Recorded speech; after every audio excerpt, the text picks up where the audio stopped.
Alright guys, it's next episode and today we're removing the engine from my E36 and I'm gonna clean up the engine bay, take off everything unnecessary, maybe some cleaning to the engine and change some parts for it. And yeah, I hope that at the end of this video I will have the engine in there for good. So as you remember, in the last video we got the engine running, but we're still missing the idle. So I don't know if I'll be able to fix it today. At least it runs now. So I'm really happy about this, but without further ado, let's get to work.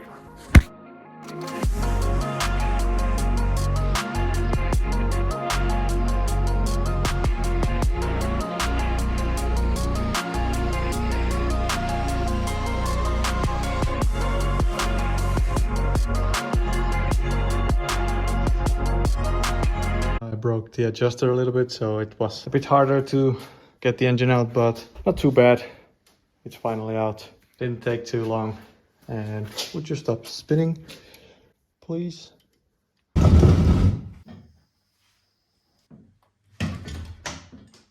And here's the filth. It's so greasy, and I'm planning on replacing this engine mount. It's really loose compared to this one, so we're gonna get rid of that one. And I ran this engine without the original ECU and it runs, so that means we don't actually need the wiring harness from the ECU to this socket. So what I'm gonna do now is I'm gonna remove all the unnecessary wiring and the AC lines because I don't need them. Also, I have the wiring for the engine heater and that is not needed anymore. After that, I will clean it just a little. Yeah, let's see how it goes.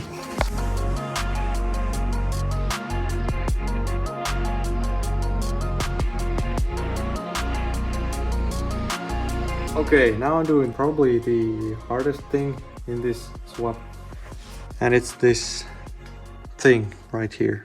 I want to keep this connector because this would be easy to use as a connector for that wiring over there, and I also want to keep these relays, this positive terminal that goes to the battery, this terminal that goes to the starter. So I really want to keep these and these.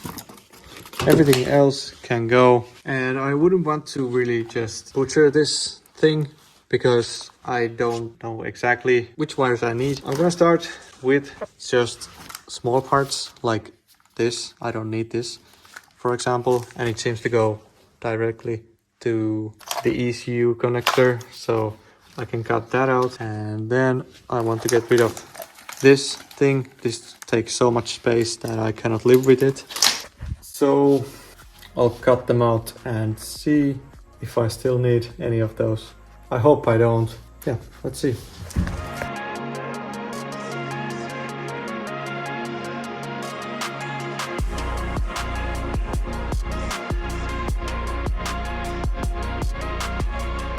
Okay, so I just had to put the wiring into place and see if anything works. Now that I've cut some of the wiring, I put the positive wire in here. We do have power for the car still, so these in here are the last wires I need to cut. So I'm gonna go ahead and cut them and see if it still works. It's a pretty bold move, but I can make it work. I think even if something happens, I can make it work because this engine literally needs 4 wires to run. So I'm not that worried. Fingers crossed. This should be illegal.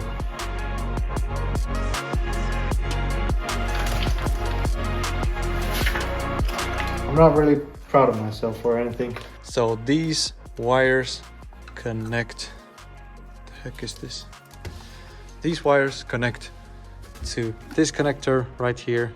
So there shouldn't be any issue with this, but I'm still afraid. We should still have,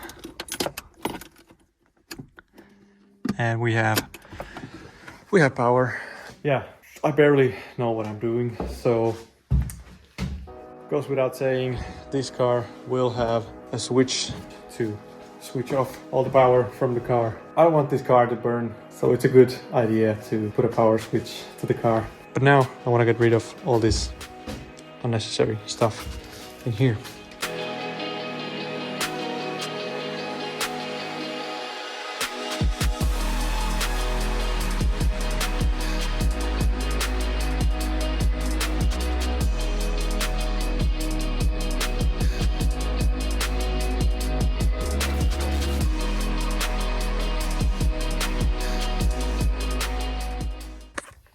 Alright, it's the next day, or actually it's been a few days, and today I'm actually going to replace some parts for the engine. I want to remove the transmission and see in what condition the clutch is, if it needs to be replaced.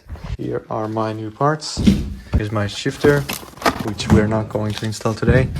We have transmission bushings, exhaust gaskets, also have the exhaust flanges, and they got me some stickers with the package, which is really cool. Filter, housing, gasket, water pump, a new engine mount, valve cover, gasket, spark plugs, intake, gaskets, the rear main seal. And since I'm taking out the transmission, I'm probably gonna change the seal also. But let's get working with the engine. Here's how the subframe looks now. It's not clean yet, but it's looking so much better already. I mean, the steering rack is already much cleaner than when I started. And it's not gonna be perfect because I really don't have pressure washers. I don't have pressure washer here or anything. I'm just gonna have to use all these tools. I also use this toilet cleaner to sort of like get the dirt moving, or like, you know.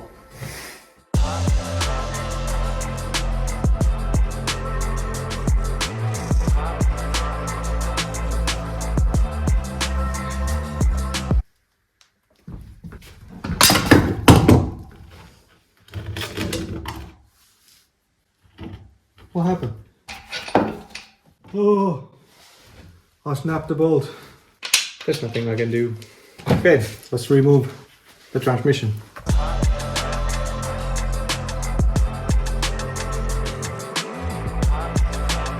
There's always something holding this little bolt.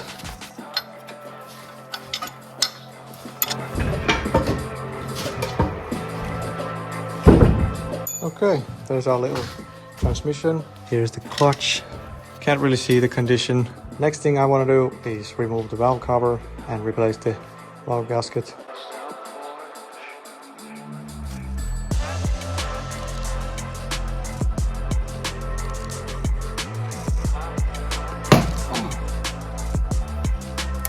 Oh, this didn't come off with the...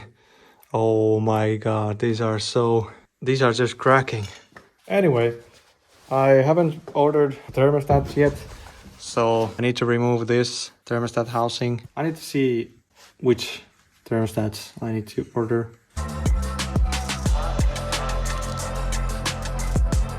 There it is. So there's only one. I also need the gaskets.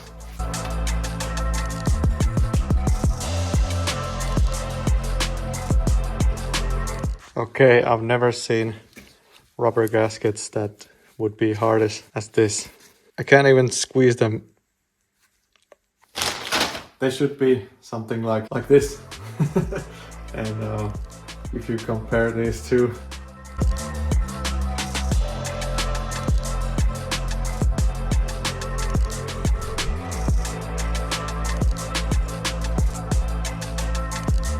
the new gasket is in. Hopefully it will be a little bit better than the original. Yeah, on to the next repair.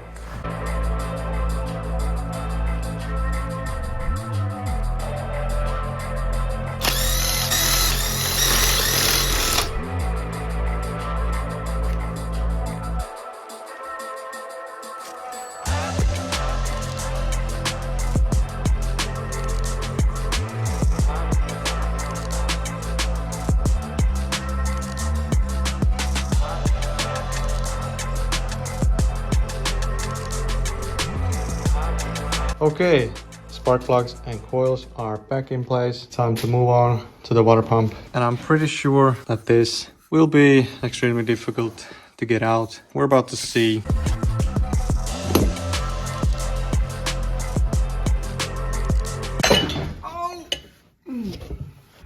Oh, it came loose.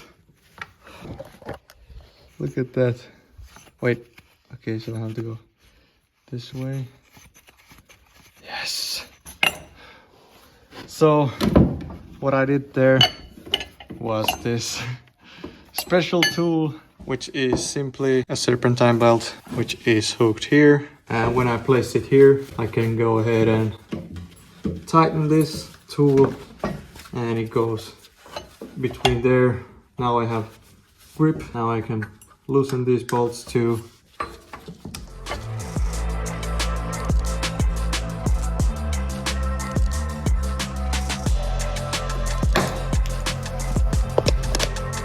All of these 3 nuts come off, but this has been rounded.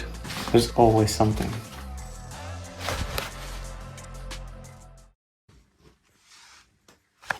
I got them all out. Now for the... Oh, I was gonna say the difficult part, but it's already coming out. Oh!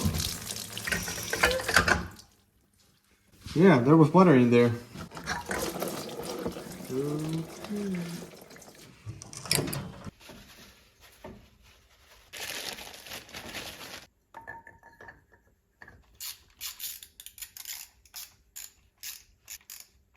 Would you look at that? New nuts, everything. Wow. I'm planning on keeping this because this one looks really clean, and I don't know, from the outside it doesn't look new, but from the inside it looks very good, and I don't feel any play on this. So if there ever comes a time when I broke the water pump on track or anything, I can just go ahead and replace this so I can drive back home. So I'll keep this. I was thinking of making a connector to this harness. You see, this part of the harness is not detachable. It's always attached to the main harness. So if I need to remove the manifold while the engine is in the car, I would have to lift up this wiring rail thing or remove it with the fuel rail and the injectors, and that is always pain. I think if I made a connector here, I would just unplug it and remove the whole thing at once. I think that would be an improvement. Let me know what you think.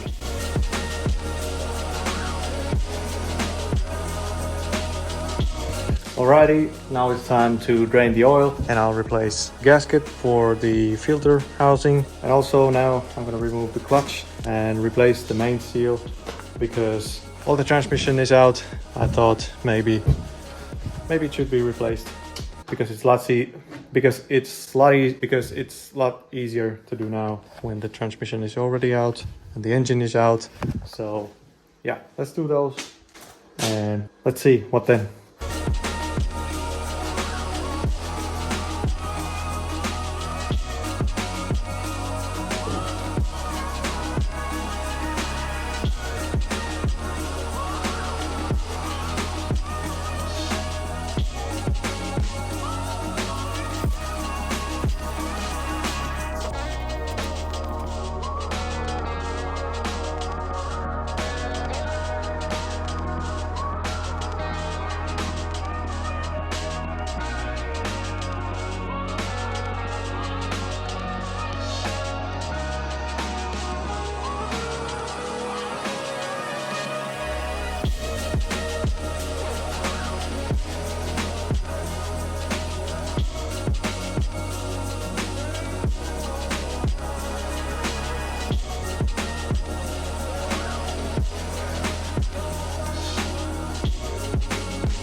So while I was doing that main seal, I received a package, and that package included this. I've been wanting to buy a proper camera for a long time, and now I finally got it. As you have probably noticed that Even this video is really grainy. It's a little too much for me. I'm hoping this will fix it, and I'm hoping that the quality of this video will be much better. So let's see. Okay, here's the footage. It seems brighter. Now we don't have any working lights here, so I think this is really good.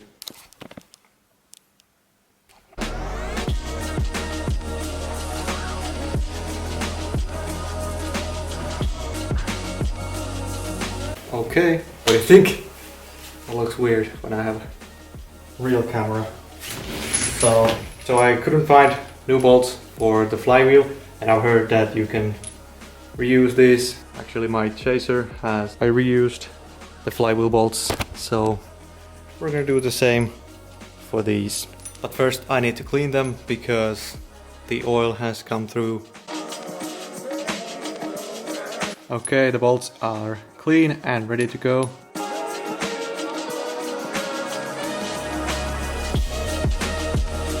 Okay, so the flywheel bolts, they are torqued to 105 Newton meters, which is a little less than 80 foot-pounds. I don't know, just convert it yourself. Now I've locked this flywheel with these special tools. This is actually a dual mass flywheel, so I don't know if this is gonna work, but I really hope it does.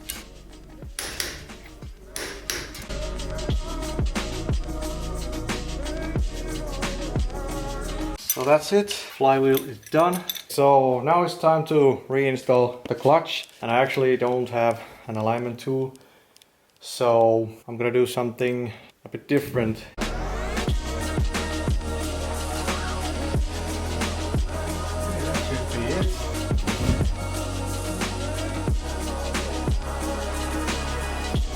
So the pressure plate bolts are around 29, 28 Newton meters. So yeah, let's do this.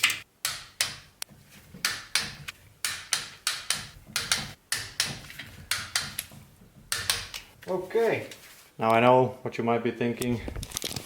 Why am I using a used clutch setup? Well, that is why I thought this clutch looks really good. It isn't too worn out. I think that's gonna be just fine. And in the future, I might need to change the whole setup with the flywheel, because I'm not sure if the dual mass flywheel is gonna take all this drifting and all this shredding. So I might need to replace it in the future, or maybe not. I hope I don't have to, but maybe I will. It's time to mount this bad boy. I think after we clean this engine bay, it's time to mount the whole thing.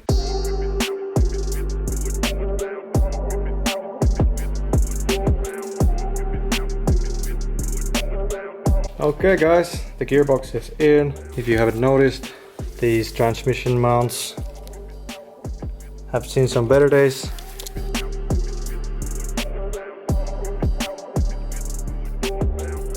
Okay guys, it's time for our final thing that we need to do before we can mount the engine, and that is cleaning the engine bay. Now, I've been procrastinating this part because this is just so filthy, and to be honest, I'm not looking for any showcase look for this, but I just want to clean all the dirt and dust. Let's finally do this, and then we can mount the engine.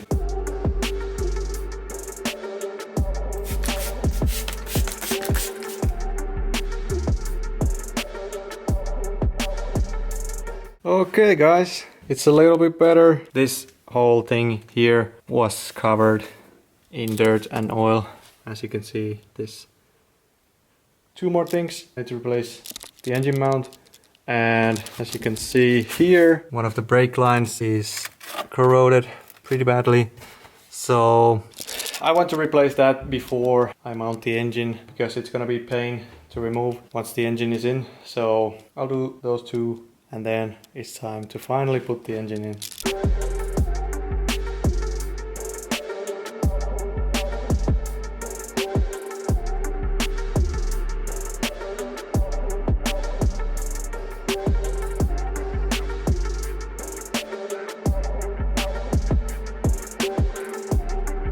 I would really like to know how they mount this thing in the factory. I might have done that the wrong way, but That was pain. That was surprisingly hard to get out.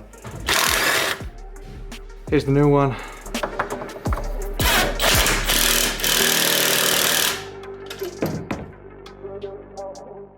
Okay, we're back. I got the new brake line. I also got some fresh oil. It was cheaper to get 2 5-liter cans, and this one takes 6.5 liters. But I'll start with the brake line, then let's move forward.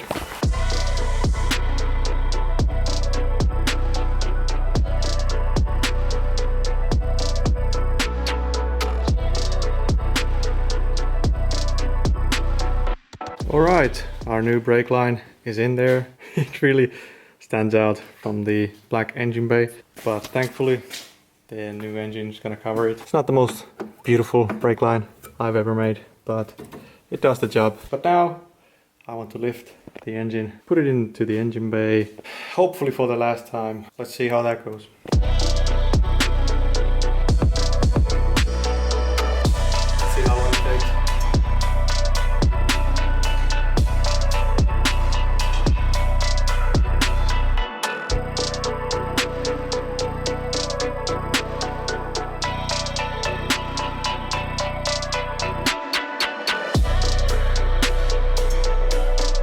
Well, that didn't take too long this time, only about 11 minutes. And the engine is in there. So weird to see this engine in the car. Okay, I lifted the car up and now it's time to install the transmission mount. Is it gonna fit? I have no idea. And this thing is dirty as heck. The old mounts are still there.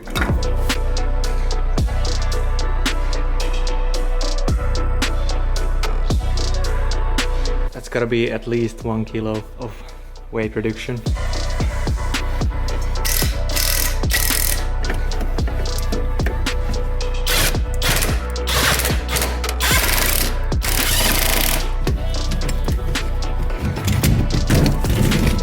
Okay, so here you can see just how small the difference is with the 6-cylinder and the 4-cylinder. This is the mounting hole for the 4-cylinder.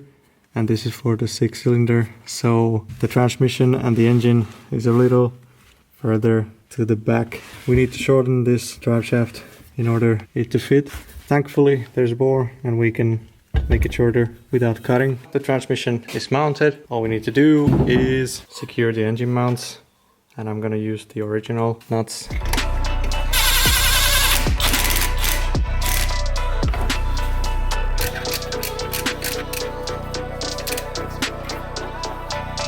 Engine and transmission are finally properly mounted into the car, and we're one step closer to get this thing driving. And I bet that this thing will be a lot quicker with the M52. So yeah, I think that's it for today, and I'll see you tomorrow.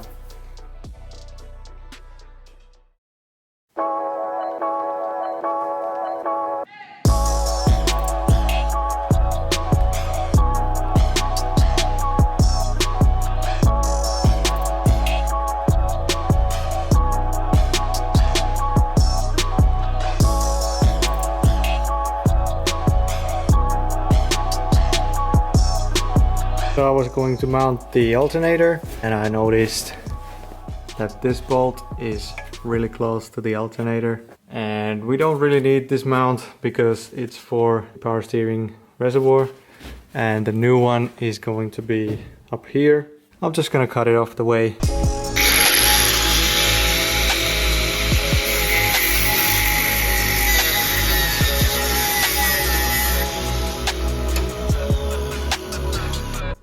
I forgot my new camera. I took out the idle control valve and I was curious if this was causing the issue with the bad idle. I watched a video where you can check if it works. I think this is working just fine because it's supposed to do a sound like that when you... So this seal, which is here, was like this. So this control valve has been leaking. I'm hoping that this seal is the problem for the bad idle. So the intake manifold is ready to go in to the car.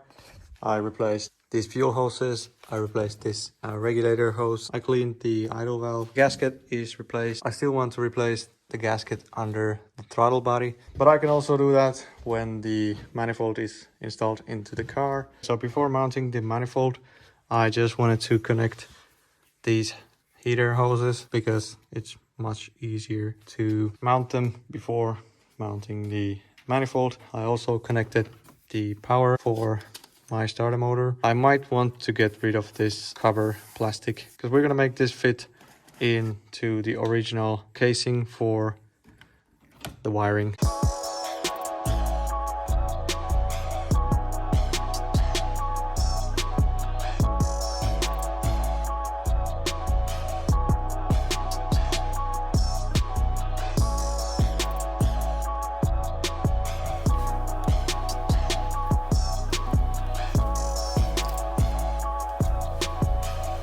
Someone did a really good job and glued this thing in here.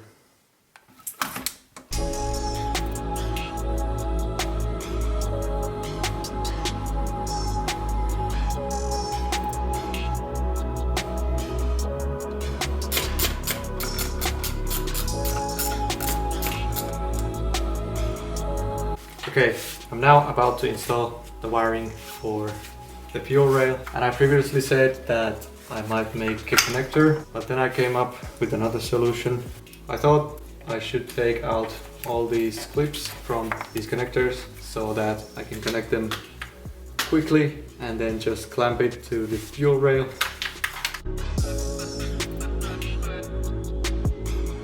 So what I noticed is that there are these two holes that are holding this piece of plastic in place, and I don't even own one of these. I borrowed it from this car. So I thought maybe I should clamp them somehow from here. Maybe just a zip tie, or maybe make a clamp from here so that it keeps this rail in place, because now it comes off so easily. I think that would be the best solution for now, because I don't need this. The next thing I want to do is the wiring, and I'm sure that each one of you are dying to see me doing that. So I'll just put some music and speed it up a little bit. So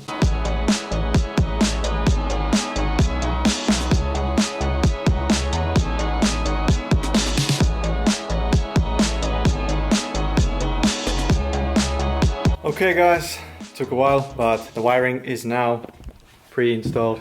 Doesn't look too good, but this is just a test phase, so I'm not gonna make permanent connections before testing. I connected the fuel hoses, and now I just need to fill this engine with some motor oil, and we are ready for testing. And I must say that this car will have external power switch, because even though I'm pretty confident that the connections are correct, but I'm still a bit unsure about this. I really don't want to burn this car.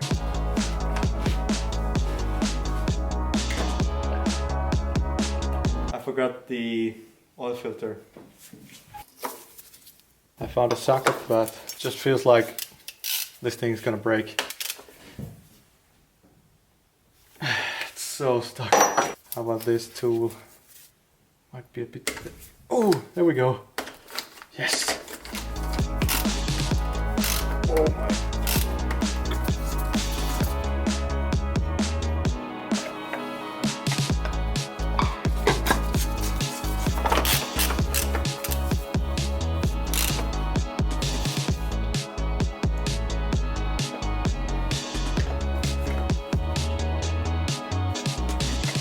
Okay, moment of truth. I have completely butchered the original wiring. I will be really surprised if everything goes smoothly. This is the first time we're starting this car with the new wiring set, which should be done correctly. For starters, I'm not attaching the ECU because I'm just trying to spin the engine at first. But after I've been spinning it, I put the ECU in there. Yeah, let's see. This is the first time, so let's see.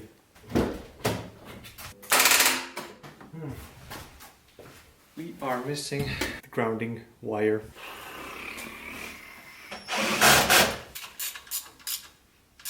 Always check that you have engine ground. Okay, we are cranking now. The ECU, it is pumping, but I have a feeling that the fuel hoses might be... Okay, it was soaking with fuel, so... But now everything should be correctly. Let's see. Every time I'm going in this car, my hand is going for the shifter, but the shifter is not there. Some weird sounds.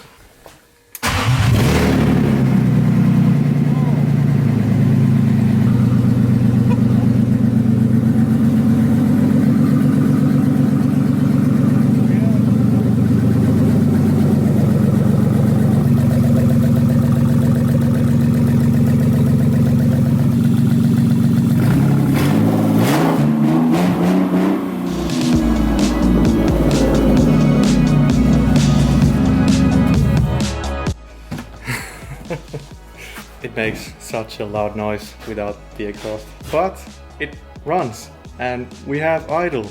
I can't believe it was only the idle control valve that was leaking. One thing, I wanted to check the oil pressure light because that should work in this car. There it is.